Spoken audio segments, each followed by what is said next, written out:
The Rings of Power ဇာတ်လမ်းဟာငြိမ်းချမ်းသာယာနေတဲ့အချိန်ကာလတစ်ခုအတွင်းကဘာလီနောပြည်နယ်ရဲ့အခြေအနေကိုပြသရာကနေစတင်ထားပါတယ်။အဲ့ဒီအချိန်တုန်းကကမ္ဘာမြေပေါ်ကိုထွန်းလင်းတောက်ပစေခဲ့တဲ့အလင်းရောင်ဟာငွေရောင်တစ်ပင်နဲ့ရွှေရောင်တစ်ပင်လို့လူသိများကြတဲ့ Telperion နဲ့ Lorelin ဆိုတဲ့ဘာလီနောရဲ့တစ်ပင်နှစ်ပင်ကနေလာတာဖြစ်ပါတယ်။အဲ့ဒီအမွှာတစ်ပင်နှစ်ပင်ဟာအလွန်တရာကြီးမားထည်ဝါပြီးစင်ကြယ်စမ်းကြယ်လာတဲ့အလင်းရည်နှင်းဆက်တွေကိုထွက်ရှိစေပါတယ်။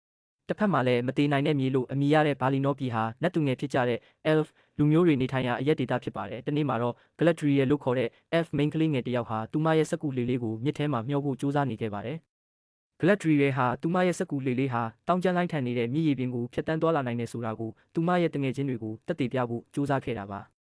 ဒါပေမဲ့အဲ့ဒီအချိန်မှာသူမရဲ့အောင်မြင်မှုကိုမနာလိုဖြစ်နေကြတဲ့သူမရဲ့တငယ်ချင်းတချို့က Galadriel ရဲ့စက္ကူလေးလေးကိုကြောက်ခဲတွေနဲ့ကောက်ပေါက်ကြပါတော့တယ်။နောက်ဆုံးမှာတော့စက္ကူလေးလေးပျက်စီးပြီးရေထဲနစ်မြုပ်သွားခဲ့ရပါတယ်။ Galadriel ဟာဒေါသထွက်သွားပြီးသူမရဲ့စက္ကူလေးကိုပျက်စီးအောင်လုပ်ခဲ့တဲ့ကောင်လေးတစ်ယောက်ကိုတွားရိုက်ဖို့လုပ်ပါတယ်။အဲ့ဒီအချိန်မှာပဲသူမရဲ့အကိုဖြစ်သူ Finrod ကထိုနေရာကိုရောက်ရှိလာခဲ့ပါတယ်။သူကကောင်လေးနဲ့ရန်ဖြစ်တော့မဲ့ Galadriel ကိုတားဆီးဖို့ကြိုးစားခဲ့ပါတယ်။အဲ့ဒီနောက် Finrod ကမြစ်ထဲကနေ Galadriel ရဲ့စက္ကူလေးလေးကိုဆယ်ယူပေးပြီးစက္ကူလေးကိုကောင်းကောင်းမွန်မွန်ပြုလုပ်ထားနိုင်တဲ့အတွက်ညီမဖြစ်သူကိုချီးမွမ်းစကားဆိုခဲ့ပါတယ်။ပြီးတော့သူကသူ့ညီမငယ်လေးကိုအမြဲတမ်းအနားမှာရှိပြီးတင် जा ပေးနိုင်မှာမဟုတ်တဲ့အတွက်ကြောင့်မို့လို့အမှန်တရားကိုမိမိကိုယ်ပိုင်နည်းလမ်းနဲ့ရှာဖွေတတ်အောင်တင်ယူဖို့ဆုံးမစကားပြောကြားခဲ့ပါတယ်။ Finrod နဲ့ Elf လူမျိုးတွေဟာဘာလီနောရဲ့တစ်ပင်နှစ်ပင်ကထွက်တဲ့အလင်းရောင်ဟာကမ္ဘာမြေပေါ်မှာအမြဲတမ်းထွန်းလင်းနေမှာဖြစ်ပြီးငြိမ်းချမ်းတဲ့အချိန်ကာလကလည်းထာဝရတည်တတ်နေလိမ့်မယ်လို့ယုံကြည်ထားခဲ့ကြပါတယ်။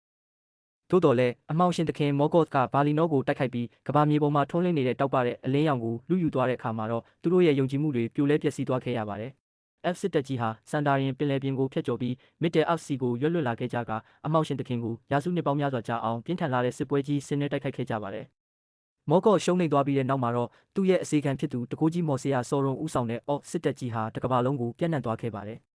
အဲ့ဒီအချိန်မှာပဲ Galadriel ရဲ့အကို Finrod ဟာဆော်ရွန်ကိုလိုက်လံရှာဖွေရင်းကွယ်လွန်သွားခဲ့ပါတယ်။ Galadriel ဟာအကိုဖြစ်သူဆုံးပါသွားမှုအတွက်အလွန်အမင်းဝမ်းနည်းပူဆွေးပြီးစိတ်ဒဏ်ရာရသွားခဲ့ပါတယ်။ Finrod ကိုတကြိုဖို့ပြင်ဆင်နေချိန်မှာ Galadriel ဟာ Finrod ရဲ့ရင်ဘတ်ပေါ်မှာထူးခြားတဲ့သင်္ကေတတစ်ခုနဲ့တူတဲ့အမာရွတ်တစ်ခုကိုတွေ့လိုက်ရပြီးအဲ့ဒါဟာသူမရဲ့အကိုမကွယ်လွန်ခင်ကဆော်ရွန်ချန်ထားခဲ့တဲ့အမှတ်အသားတစ်ခုဖြစ်နေပါတယ်။အဲ့ဒီနောက်မှာ Galadriel ဟာဆော်ရွန်ကိုရှင်းပြမယ်လို့တစ္ဆာဆိုခဲ့တဲ့ Finrod ကိုတတိယသွားခဲ့ပါတယ်။ဒါပေမဲ့ Finrod ဟာဆော်ရွန်ရဲ့လက်ချက်နဲ့ဆုံးပါခဲ့တဲ့အတွက် Galadriel ဟာသူမရဲ့အကိုကြီးရဲ့နောက်ဆုံးဆန္ဒကိုဖြည့်ဆည်းပေးဖို့အတွက်ဆော်ရွန်ကိုရှင်းပြရမယ်လို့တန်ဋိဌာန်ချလိုက်ပါတော့တယ်။ထို့နောက် Galadriel ဟာဆော်ရွန်နဲ့အောက်တွေကိုကမ္ဘာမြေအဆုံးအထိလိုက်လံရှာဖွေဖို့ Elf စစ်တပ်ကြီးကိုဦးဆောင်ခဲ့ပါတယ်။သို့တော်လည်း Galadriel နဲ့သူမရဲ့စစ်တပ်ဟာဆော်ရွန်ကိုရှာဖွေဖို့အကူအညီတွေလိုအပ်နေတာကြောင့်ဒီကြိုးပမ်းအားထုတ်မှုတွေဟာမကြာခင်မှာပဲအလဟတဖြစ်သွားခဲ့ရပါတယ်။ရာစုနှစ်ပေါင်းများစွာကြာပြီးတဲ့နောက် Morgoth နဲ့သူ့ရဲ့စစ်တပ်ရှုံးနိမ့်သွားပြီးတဲ့အခါမှာတော့ကမ္ဘာကြီးပေါ်မှာငြိမ်းချမ်းရေးကတကြော့ပြန်စိုးမိုးလာခဲ့ပြီး Elf လူမျိုးတွေကလည်းထိုတိုက်ပွဲကြီးအကြောင်းကိုစတင်မေ့လျော့လာကြပါတယ်။သူတို့ထဲကအများစုဟာဆော်ရွန်ဆိုတာအတိတ်ကအရေးတစ်ခုမျှသာဖြစ်ပြီးချင်းချောက်မှုတွေလည်းနောက်ဆုံးမှာတော့ပြီးဆုံးသွားပြီလို့ယူဆလာကြပါတယ်။သို့တော်လည်းဆော်ရွန်ဟာအသက်ရှင်နေဆဲဖြစ်ကြောင်းယုံကြည်နေပြီးအကိုဖြစ်သူဆုံးပါမှုအတွက်ကလဲစားချေဖို့ဆော်ရွန်ကိုရှာဖွေကရှင်းပြမယ်လို့စွတ်အတင်းဆုပ်ကင်ထားတဲ့ Galadriel ရဲ့အတွက်ကတော့ထိုးတိုးမဟုတ်ခဲ့ပါဘူး။နှစ်ပေါင်းထောင်ချီကြာပြီးတဲ့နောက်မှာတော့ Galadriel နဲ့ Elf အဖွဲ့သားတွေဟာ Forod White ရဲ့မြောက်ဖက်ကုန်းကောင်ကန်တော်ကြီးထဲမှာစွန့်ပစ်ထားတဲ့ခံတပ်တစ်ခုကိုတွေ့ရှိခဲ့ကြပါတယ်။သူတို့ဟာအောက်လန်းမော်ပညာရဲ့တက်တည်ထောက်ထားတွေနဲ့ Finrod ရဲ့ခန္ဓာကိုယ်ပေါ်ကအမှတ်အသားလိုမျိုးဆော်ရွန်ရဲ့တစိမ့်အမှတ်အသားပါတဲ့ကြောက်တုံးတစ်ခုကိုတွေ့ရှိခဲ့ကြပါတယ်။ Galadriel ကဒါဟာ Orc တွေနောက်ယောင်ခံလိုက်ဖို့ခြံထားခဲ့တဲ့လမ်းစာရဲ့တစိမ့်တစ်ပိုင်းဖြစ်တယ်လို့ယုံကြည်ခဲ့ပါတယ်။ဒါပေမဲ့သူမရဲ့အဖော်တယောက်ကတော့စစ်ပွဲကြီးဖြစ်ပွားခဲ့တာရာစုနှစ်ပေါင်းများစွာကြာခဲ့ပြီဖြစ်တဲ့အတွက်ဆော်ရွန်ဟာလွန်ခဲ့တဲ့အချိန်အတော်ကြာကတည်းကဆုံးပါသွားလောက်ပြီလို့ပြောခဲ့ပါတယ်။သူတို့အခြေတင်ငင်းခုန်နေကြတဲ့အလယ်မှာပဲ Galadriel နဲ့သူမရဲ့အဖော်တွေဟာနှင်းဘီလူးတကောင်ရဲ့ရုတ်တရက်တိုက်ခိုက်ခြင်းကိုခံလိုက်ရပြီး Galadriel မတိုက်ခိုက်နိုင်ခင်မှာဒဏ်ရာတွေအသီးသီးရရှိသွားခဲ့ကြပါတယ်။သူမကဆက်လက်ရှာဖွေဖို့အမိန့်ပေးခဲ့ပေမဲ့အခြားသူတွေကတော့ငင်းဆန်ခဲ့ကြပါတယ်။အကြောင်းကတော့ Galadriel ဟာဆော်ရွန်ကိုရှာဖွေဖို့စိတ်ကြီးလွန်းနေပြီး Hiking အမိန့်ပေးထားတဲ့တာဝန်ကနေတွေ့ဖြေတဲ့အခြားရည်ရွယ်ချက်တစ်ခုရှိနေတယ်လို့သူတို့ကယူဆထားကြလို့ဖြစ်ပါတယ်။တစ်ချိန်တည်းမှာပဲ Middle-earth ရဲ့အရှေ့ဘက်က Rhovanion ရဲ့တောရိုင်းမြေတွေထဲမှာတော့လူသားမှုဆိုးနှစ်ယောက်ဟာHarfoot တွေကိုကြောက်ရွံ့နေကြတဲ့အတွက်ထိုနယ်မြေတစ်ဝိုက်ကိုတတိကြီးစွာနဲ့ဖျက်ဆီးလျှောက်လန်းနေခဲ့ကြပါတယ်။ Harfoot တွေဟာ Middle-earth က Hobbit မျိုးနွယ်စုသုံးစုထဲကတစုဖြစ်ပြီးအလွန်အမင်းအကြမ်းဖက်တတ်ကရက်စက်ကြမ်းကြုတ်သူများဖြစ်လူသိများကြသူများဖြစ်ပါတယ်။ဒါပေမဲ့လည်း Harfoot တွေဟာသတင်းကြီးနေသလောက်ရက်စက်ကြမ်းကြုတ်ကြသူတွေမဟုတ်ပါဘူး။သူတို့ဟာပြင်ပကဘာကိုကြောက်ရွံ့ကြတာကြောင့်သူတို့ရှိနေမှန်းမသိတာအောင်အမြဲတမ်းပတ်ဝန်းကျင်နဲ့တသားတည်းဖြစ်အောင်ဖုံးကွယ်နေထိုင်တတ်ကြပါတယ်။ဒါအပြင် Harfoot တွေဟာများသောအားဖြင့်သူတို့ရဲ့ကိုယ်ပိုင်အတိုက်ဝန်းတွေနဲ့ပဲနေလေးရှိပြီးရာသီဥတုအပြောင်းလဲပေါ်မူတည်ပြီးတနေရာကနေတနေရာကိုအစင်မပြတ်ရွှေ့ပြောင်းနေထိုင်ကြပါတယ်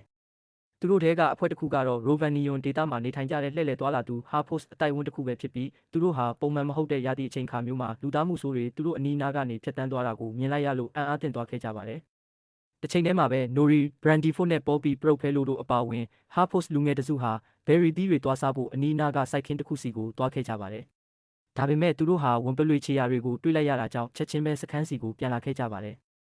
စခန်းကိုရောက်ချင်းမှာပဲ Nori ဟာသူမရဲ့အမေဖြစ်သူ Mariko နဲ့တွေ့ဆုံခဲ့ပြီးပြင်ပကဘာကိုတွားရောက်စူးစမ်းခြင်းနဲ့သူမရဲ့ဆန္ဒကိုဖွင့်ဟခဲ့ပါတယ်။ Mariko ဟာသမီးဖြစ်သူရဲ့စကားကိုကြားလိုက်ရတဲ့အခါအံ့ဩသွားတဲ့ပုံပေါ်သွားပါတယ်။သူမဟာပြင်ပကဘာကြီးဟာကြမ်းတမ်းပြီးအနေအများလုံးတယ်လို့ပြောဆိုကာ Nori ရဲ့ဆန္ဒကိုချက်ချင်းပဲကန့်ကွက်ပိတ်ပင်ခဲ့ပါတယ်။အတန်ကြာပြီးနောက်မှာတော့ Aaron လို့ခေါ်တဲ့ F ကပြားတစ်ယောက်ဟာလင်ဒွန်ပြည်နယ်စီကိုခုလေးတင်ရောက်ရှိလာတဲ့သူ့ရဲ့အချစ်ဆုံးတငယ်ချင်း Galadriel ရဲ့သတင်းကိုကြားသိခဲ့ရပါတယ်။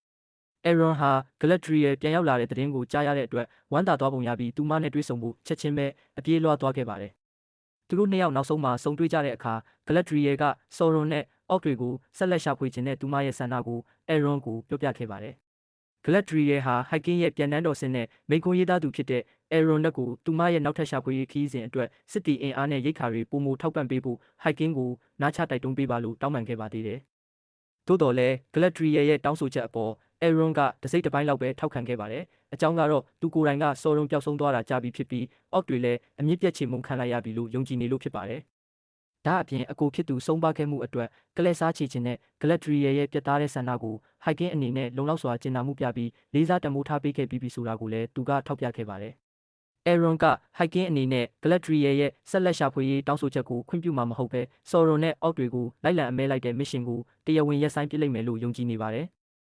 Aaron က Galadriel အနေနဲ့သူမရဲ့ဆန္ဒတွေကို Hiking ထံတိုက်ရိုက်တင်ပြနိုင်ဖို့အတွက် Galadriel နဲ့ Hiking တို့တွေ့ဆုံနိုင်မဲ့အစီအစဉ်ကိုစီစဉ်ပေးပါမယ်လို့ကတိပေးခဲ့ပါတယ်။အဲ့ဒီနောက်မကြာမီမှာပဲ Hiking Gil-galad ဟာရာစုနှစ်ပေါင်းများစွာကြာအောင် Orc တွေကိုအမြင့်ပြတ်ချေမှုန်းဖို့ကြိုးပမ်းခဲ့ကြတဲ့အတွက် Galadriel နဲ့သူမရဲ့အဖော်တွေကိုဆုလက်တွေချီးမြှင့်ခဲ့ပါတယ်။အဲ့ဒီနောက်မှာတော့ Gil-galad က Morgoth ရဲ့စစ်တပ်နဲ့တိုက်ခိုက်ခဲ့တဲ့စစ်ပွဲကြီးပြီးဆုံးသွားပြီဖြစ်ကြောင်းနဲ့ Elf လူမျိုးတွေဟာငြိမ်းချမ်းတဲ့ဘဝကိုခံစားကြရတော့မှာဖြစ်ကြောင်းကြေညာခဲ့ပါတယ်။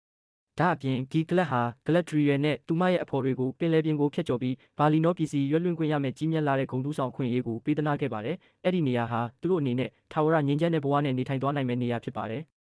Galadriel ကဒီကမ်းလှမ်းချက်ကိုညှင်းပယ်ဖို့ရည်ရွယ်ခဲ့ပေမဲ့ Aaron ကအခုအချိန်ဟာတိုက်ပွဲတွေကိုရပ်တန့်ရမယ့်အချိန်ဖြစ်တယ်လို့သူမကိုနားချဖြောင်းဖျခဲ့ပါတယ်။စစ်ပွဲကြီးပြီးဆုံးသွားပြီဆိုတဲ့သတင်းဟာ Middle-earth ရဲ့တောင်ဘက်ပိုင်းက Elf စစ်တီတစုစီအထိပြန့်နှံ့ရောက်ရှိသွားခဲ့ပါတယ်။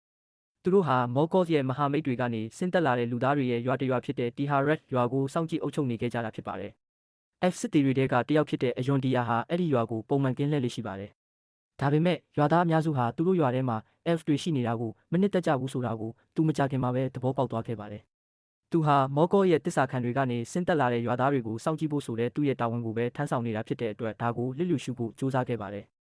သို့တော်လည်း Arondir ဟာတားတယောက်ရှိတဲ့မိခင်တဦးဖြစ်ပြီးရွာရဲ့စေကူတာပေးသူအဖြစ်အသက်မွေးတဲ့ Bronwyn လို့ခေါ်တဲ့လူသားမျိုးသမီးတယောက်ပေါ်အချစ်စိတ်တွေရှိနေပုံရပါတယ်။ Arondir ရဲ့ရဲဘော်ရဲဘက်ဖြစ်တဲ့ Mador က Elf တယောက်နဲ့လူသားတယောက်ကြားကဖြစ်တည်လာတဲ့အချစ်ဇလန်းဟာဘယ်တော့မှလှပတဲ့အဆုံးသတ်မရှိခဲ့ဘူးလို့ Arondir ကိုပြောခဲ့ပါတယ်။ Mador က Arondir ကို Bronwyn အပေါ်ထားတဲ့အချစ်တွေကိုမေ့ပြောက်ဖို့နားချဖို့ကြိုးစားနေစဉ်မှာပဲ Hiking ကစစ်ပွဲပြီးဆုံးသွားပြီလို့ကြေညာလိုက်တဲ့အတွက် Tiharet ကင်းစခန်းကနေထွက်ခွာပြီးလင်ဒွန်ပြည်စီပြန်လာကြဖို့ Hiking စီကနေအမိန့်စာရောက်ရှိလာခဲ့ပါတယ်။ဒါပေမဲ့သူတို့ကင်းစခန်းကနေထွက်ခွာရတော့မယ်ဆိုတာကိုသိလိုက်ရပြီးနောက်စိတ်မကောင်းဖြစ်သွားတဲ့ Arondir အတွက်ကတော့အဲ့လိုမဟုတ်ခဲ့ပါဘူး။ Arondir ဟာ Tiharet မှာနေထိုင်လာခဲ့တာအနှစ်80ကျော်ရှိပြီဖြစ်လို့ဒီနေရာကိုမိမိအိမ်လိုတန်ရောစင်တွေပြီးတက်တောင့်တက်တာရှိနေခဲ့တာဖြစ်ပါတယ်။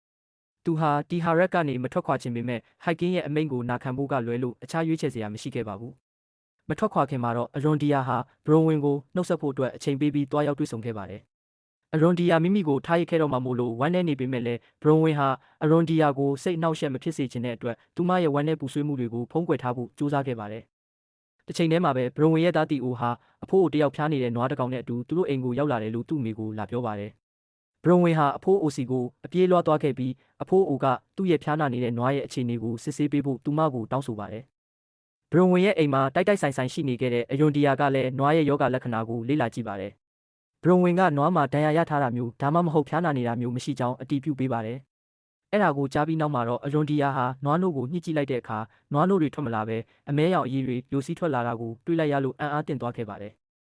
ဘရုံဝင်ကနွားဟာအစိတ်ရှိတဲ့မြက်တွေကိုစားမိတာဖြစ်နိုင်တယ်လို့ယူဆပြီးနွားကိုဘယ်နေရာမှာလွတ်ကျောင်းခဲ့လဲလို့မေးမြန်းပါတယ်။အဖိုးအိုကနွားဟာလွန်ခဲ့တဲ့ရက်အနည်းငယ်ကဟော်ဒန်ရွာတစ်ဝိုက်မှာရှောက်သွားခဲ့တာလို့ပြောပါတယ်။ဒါကိုကြားရတဲ့အခါအရွန်ဒီယာဟာစုံစမ်းစစ်ဆေးမှုတွေပြုလုပ်ဖို့ဟော်ဒန်ရွာစီကိုအလင်းမြန်သွားခဲ့ပြီးဘရုံဝင်ကလည်းသူနဲ့အတူလိုက်သွားဖို့ဆုံးဖြတ်ခဲ့ပါတယ်။သို့တော်လည်းဟော်ဒန်ရွာကြီးမီးလောင်ပျက်စီးနေတာကိုတွေ့လိုက်ရတဲ့အခါသူတို့ဘလောက်တောင်အံ့ဩသွားခဲ့ကြရမလဲထိုအတော်အတွင်းမှာပဲတီအိုနဲ့သူ့ရဲ့တငယ်ချင်းဟာရွာသားတစ်ယောက်ပိုင်ဆိုင်တဲ့ကောက်ရိုးတဲ့ကိုတောင်တစ်ခုတည်းကိုခိုးဝင်သွားခဲ့ကြပြီးအဲ့ဒီနေရာမှာစော်ရုံရဲ့အမတ်သားတင်ကြီးတစ်ပါးတဲ့ကျိုးပဲ့နေတဲ့ဓာတ်တလက်ကိုတွေ့ရှိခဲ့ကြပါတယ်